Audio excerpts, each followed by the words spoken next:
show up and glow up. It's the glow up season of Miss Malaika Ghana. Join us on the quest to find our next queen.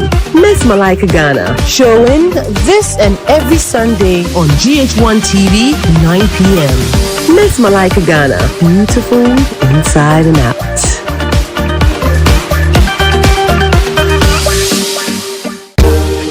Toast for the ladies. This week on Toast, Olele Salvador joined the ladies to discuss public figures taking a hiatus at some point in their career. She took a break. Yeah. Let's be fair. Yeah. But she came back. It's still not the same. There should be something that you're bringing that will be like, wow, like the break was actually worth it. Miss Bell's generation is my auntie. You think my auntie has time right now to go and sing Meteneswana Mayada? One of the biggest mistakes I have noticed in our industry is public figures are in a fix. I lost my seat, I need to get it back. Bro, take a break. Olele gave the ladies a run for their money as they toast to some games. How can a clam crumb in a clean cream can? How can a clam crumb in a clean cream can? How can a clam crumb in a clean cream can?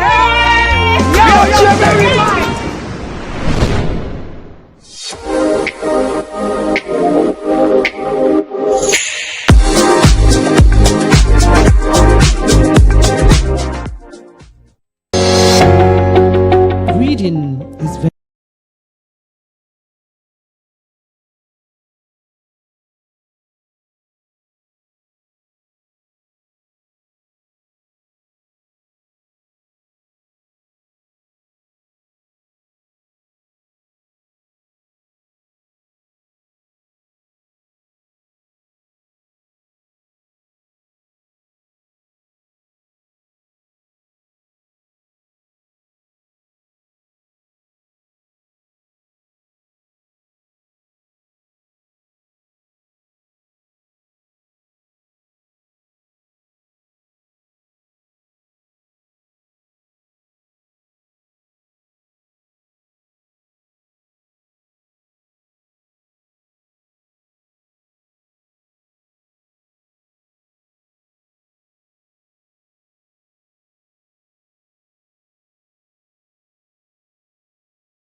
It's Thursday. Good evening and welcome to the shortest 30 minutes of your day. It's Campaign Uncensored right here on GHOne TV with me, Lily Mohammed. Here we relive all you missed on the campaign trail. Yeah, election happened once again. It's about the 2024 election. We got all the tea for you right here on Campaign Uncensored. So, what will be the agenda today? Vice President Dr. Mohammed is urging voters in the Ahafi region to open their eyes and not vote skirt and blouse come December 7. Ujiwe hundi se waye jumasi ye Brian ye debate one-on-one mano a mano omba we Johnny osro we Johnny to say mkukon kiti we Johnny.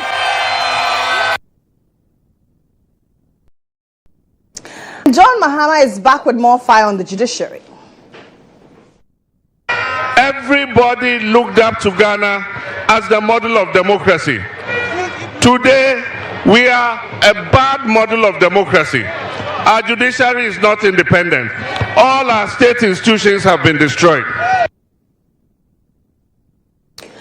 So let's ask Alan Chairman Ting what he makes of the Supreme Court ruling yesterday. Butterman, you see it. The current impasse between the Supreme Court and Parliament of Ghana, in my view, is unwarranted, unjustifiable, unproductive, and unhealthy for our fledgling democracy. So this is Campaign Uncensored. Buckle up and let's do magic in the next couple of minutes.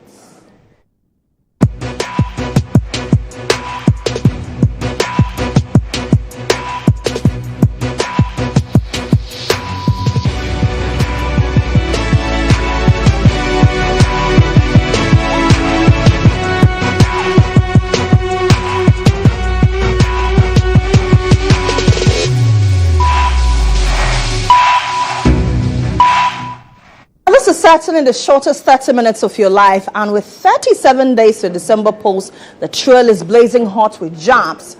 But the proliferation of small arms and heavy weapons is on the rise. Tonight, we start with a question to the IEA.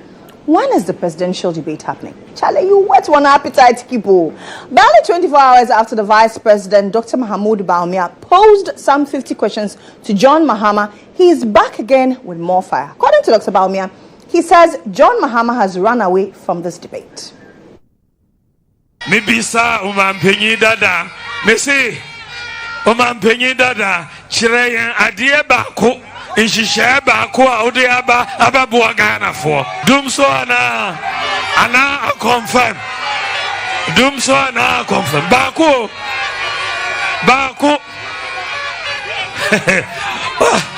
Wait me. No say no why juma sing here. Let me see. GHOne this why juma sing here. Brian debate 1-on-1. Mano a mano. Omba. We Johnny Osro. We Johnny to say kukon kitty. We Johnny Osro. Joboy. Me ubisami say. Minchire Ishishia Midiaba Mibeye Vice President Mechire Ishishia 33 different policies. 33. Now it is you and I, mano a mano. But if you live in a Sunafo South constituency in the Ahafo region, the only digital economist says he has some good news for you. He says, do not vote skirt and blouse come December 7. You win presidential election, but parliamentary no ohona air mind. And he a few way there. The person munjai skirt and blouse no. Lion too straight. And yes sir, yen too straight. Mudi sankore ha. The person me shamu bosse. Mudi Frank Adusi Kuba. Nede obi a ofiri sankore ha ebe shema baimo amamo. Nede obi a ofiri sankore ha ebe shema baimo amamo. Enti namumpaba. Mpaba. Relax. But we thought Dr. Matthew Opoku-Prempeh is going to let sleeping dogs lie after the back-to-back questions from GHOne Mahama and his boss, Dr. Bawumia. The gospel according to Napo. Let's go to church. Chapter 1, verse 1. He says, the NDC is only interested in votes, but not on development. 2012, NDC. 2016, NDC. 2020, NDC. Now, and then I go NDC. One. Go to Abamu Musa. The share, Sabu from Ukraine, Namumoja. Bonisi, to me, now the results different. They were I didn't buy. That will come to a NDC from Mushwame. Every time is up with you. One, yo, one, top. What's up, acquire an MC. Yeah, the free our we and Chiba. According to the forest, forest and your name was I said, no, I'm about check your car. After that, because at the Sasana Forest Bar. When you hire your own car, another hunter, this will be wrong. Also, I want to have a channel. And not that was no other, but the can no idea. What you have before you? You buy your nasty. Young Gazette, what's your Mashayama at 20 days? You simple so. Young Gazette, I have fair, it will be the day and come. Never would be a near show. Because here tomorrow will be a crowd 24 years, 32 years, and this is one, yeah. No, the other shall say, and you don't put your body of the other. The boat to about Dr. Bawood Bavia. Any more friend, this, I say, find a way back to them. I got for this, find a way back to them. Oh, happy. Happy for him. So, for beginning to be on a castle champs and a castle chamber. Sabakoso, after Obama, this year, we tell you every. Let's still stay on the campaign trail. Mohammed isn't a happy person, especially what transpired at the Supreme Court yesterday. Now, yesterday, the Apex Court shut down the Speaker of Parliament's request for the court to overturn its earlier ruling that suspended his declaration of 4 parliamentary seats as vacant. But Mohammed says, the judiciary is not dependent, but I could see. I travel around the world. I'm invited to various places to attend conferences, to be an election monitor, to give lectures at various universities. Anywhere I go, the question people outside in the world ask me, Ghana, what happened to you? Kwame Nkrumah's Ghana, what happened to you? Everybody looked up to Ghana as the model of democracy. Today, we are a bad model of democracy. Our judiciary is not independent. All our state institutions have been destroyed. People looked up to Ghana as a country that is a model of economic management. Today, our economy is in shambles. And the people who came and said that they were coming in order that our economy will be better. Today, our economy is worse. We are in debt. There is hardship in the land. Prices of goods and services are rising every day. And yet, every day, they come and tell us we should clap for them. They've done well. How can we clap for you? So I was thinking it was only Mohammed who was unhappy. Apparently, the Afafanto man is also unhappy about this ruling. According to the One District, One Factory man, he says what the Supreme Court did is unconstitutional. The current impasse between the Supreme Court and Parliament of Ghana, in my view, is unwarranted, unjustifiable, unproductive, and unhealthy for our fledgling democracy. Both the Supreme Court and Parliament must respect the Constitution and the laws of Ghana. The current impasse amounts to grandstanding by both institutions. The concept of separation of powers and checks and balances between the various arms of government are two sides of the same coin and logically reinforce each other. This must provide the context for resolving the dispute between the Supreme Court and Parliament. So, first, let me start with a case in respect of the Supreme Court.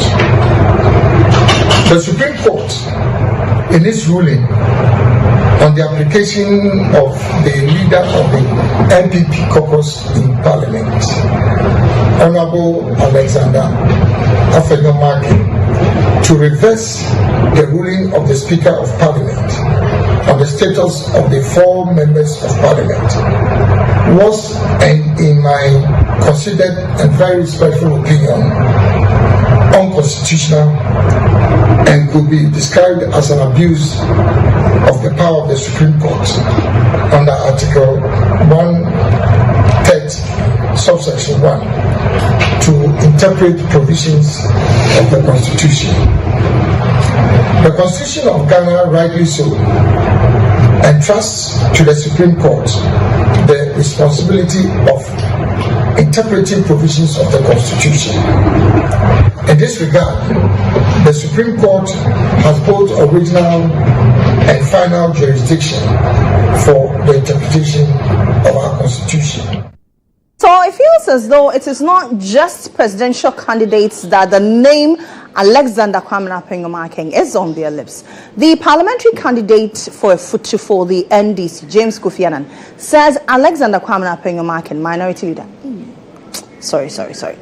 leader, says that the majority leader wants to rig the elections. But my question is, does James Kofi Annan have evidence? Is notorious for illegal voters and transfer. Really? Yes. Since when? It's been so since 2016, and it's intensified in 2020. In fact, is there anybody you're blaming this development on? The MPP is the one behind this. I mean, in 2020, we estimated about 20,000 people were illegally transferred onto the register. This just the ended transfer. We realized that the Fuji constituency became the highest constituency to have done a transfer. I mean, if you look at GHOne East population is over 300,000. The Fuji constituency population is just about 100,000. And yet, when the transfers were done, the Fuji constituency led the number of people who transferred their vote into the constituency. Okay. And so, I mean, by logic, you would think that those with highest population should have the highest number of transfers, especially those who are closer to Accra. You know that Kaswa is noted to be having a lot of immigrants from Accra. Those who don't want to stay in Accra again, those who feel Accra is choked, are moving to Kaswa. So you will expect that Kaswa will have the highest, then followed by the GHOne East, which is also intertwined with Kaswa, right. Then followed by GHOne West, and so on and so forth. How come that the Fuji constituency, whose population is less than a quarter of some of those constituencies, rather had the highest number of people who transferred their vote? So that should tell you, have an idea. But you know, recently, the MP for, or I would say the former MP for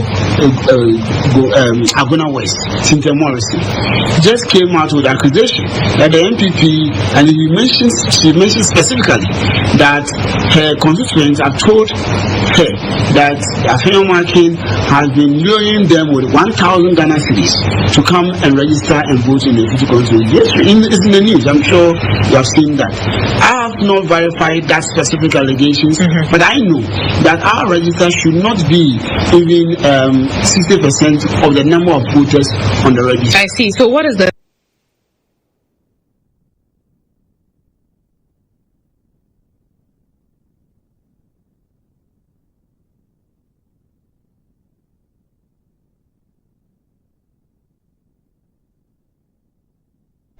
I don't know, but I didn't hear you well. I really want to hear what you said again. Director, please play this for me again. The constituency is notorious for illegal voters and transfer. Really? Yes. Since when?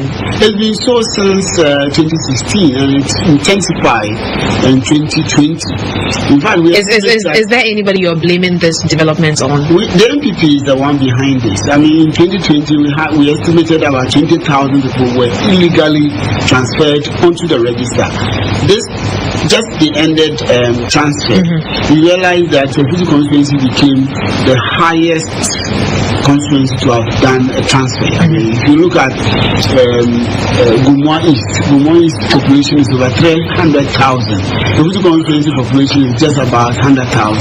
And yet, when the transfers were done, the Fuji constituency led the number of people who transferred their vote into the constituency. Okay. And so, I mean, by logic, you would think that those with highest population should have the highest number of transfers, especially those who are closer to Accra.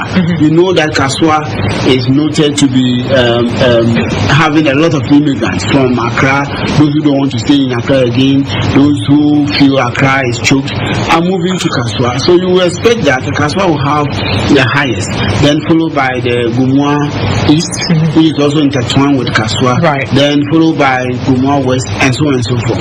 How come that the Futu constituency, whose population is less than a quarter of some of those constituencies, rather had the highest number of people who transferred their vote? So that should tell you how an idea. But you know, recently, the MP for, or I would say the former MP for Agona West, Cynthia Morrison, just came out with accusation that the MPP, and she mentioned specifically that her constituents have told her that Afenyo Markin has been luring them with 1,000 Ghana cedis to come and register and vote in the Futu constituency. Yes, it's in the news. I'm sure you have seen that. I have not verified that specific allegations, but I know that our register should not be even 60% of the number of voters on the register. I see. So what is the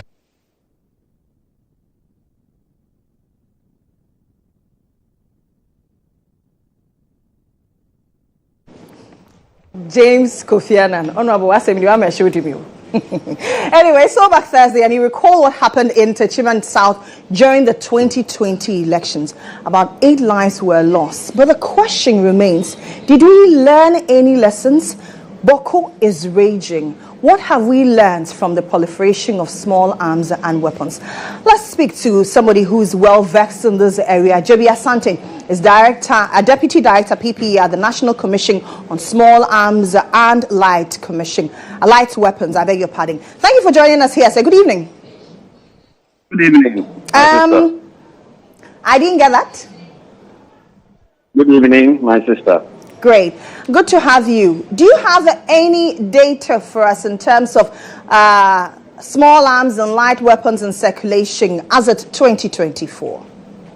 What is our state of affairs? Thank you for having me. Yes, currently we don't have any current data, but it's something that we've just started. We are having our third survey on small arms in the country. And so I'm sure by probably end of this year or early next year, you have some figures that will help us to know the number of weapons that are circulating in the country. The last one we did was 10 years ago. So we are now doing the new one that will give us an idea how many illicit or licit weapons we have in the country. But looking at what we've witnessed in the last couple of days with regards to Boko, is it an indication that there are a lot of arms in circulation in the country? And what does this mean for us as we go into this major election?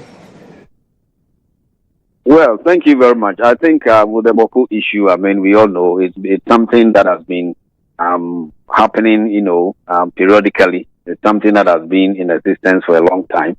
And we've been hearing of the weapons that they are using, and all that. So the Boko situation, I think is, I don't know if I should say it's an isolated case.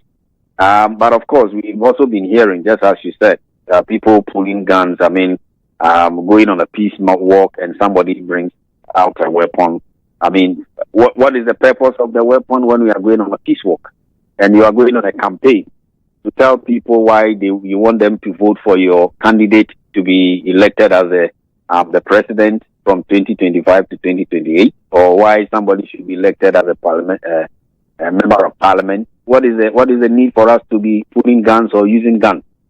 So, sure. I mean, we know that in our laws, Ghanaians are allowed, to procure weapons for legitimate reasons. Either you want to use it for hunting, or you want to use it for self-protection, or for the protection of a valuable property. It didn't say that people can acquire arms when they are going for elections, or they can acquire arms when there is some festival, so that you can bring your weapon out and just start shooting like some people have been doing, or you can own a weapon so that you can use it to settle scores with you and someone. So I think that, we should all be careful, especially the youth who think that what they need is a weapon the little misunderstanding, they want to pull guns and use it to settle scores. We all know what has been happening to people who have been pulling guns and trying to use it to settle scores. We know some of them are cooling off in jail. They've just destroyed their lives and their future. I don't think that is how we want to live our lives. We are just going for elections. I don't think we've heard that the presidential candidates have acquired weapons for the sake of the elections. No, they are busy campaigning and selling their ideas, telling people why they should vote for them. The MPs are also doing the same. How come followers are busy trying to acquire arms, for the sake of the election? We should just go out there, express our opinion, let our tongue speak, and go and vote for the person that you want to be president or to be your MP. And let us all try to preserve the peace that we have in this country. Because if we don't take care and we find ourselves in the situations that other countries have found themselves in, trust me, it's going to be very tough for us. Because all over us, Burkina Faso, Togo, Cote d'Ivoire, we all know what is happening there. So we are not going to find any safe haven there. So let us put a stop to the use of these weapons, because the weapons kill. Put a stop to it. Mr. Asante, how do we then put a stop to it? You are a commission, for instance, Nkonyala, Vanyo, Techiman, Boko. How do we put a stop to this? Yeah, so one of the ways is by intensifying our public education and sensitization, talking to people for attitudinal change. That is one of the things that we are doing. That's why we are on this campaign of silencing the guns to save a life. So all of us must help in silencing the guns, because guns are never the solution. I mean, we started fighting since World War I, World War II. We know what has been happening in other places. It rather destroys. It doesn't build any nation. It pulls our development back, and everybody is affected. So one of the things that we can do is to create that awareness among people for them to understand that pulling guns is never the way to go when we have misunderstanding. So that is one of the things that we are doing. Apart from that, we are also trying to make sure we put in place measures that will reduce the proliferation or the inflow of the weapons into the country.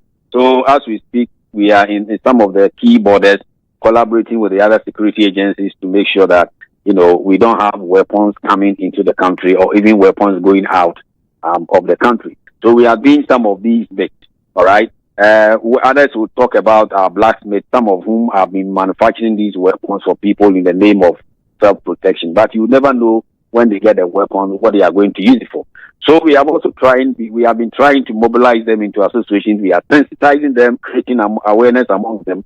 And it is working. It has actually reduced drastically. And Ghanaians have also come to know, a lot of Ghanaians have come to know that acquiring these illicit weapons are dangerous. It is illegal.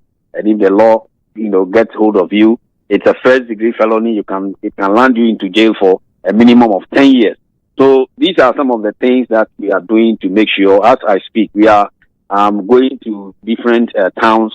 We are raising awareness. We are having public debate.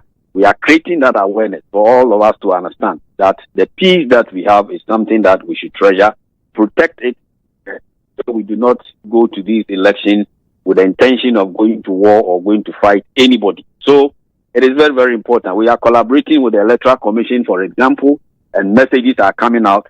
Hopefully when you go to every polling station, when you go, you see a message there that tells all of us that we are not supposed to allow to bring any weapons to the polling station. So these are some of the things that we are doing to create awareness and to let Ghanaians understand that we need to protect our democracy, and pulling guns is never the way to go.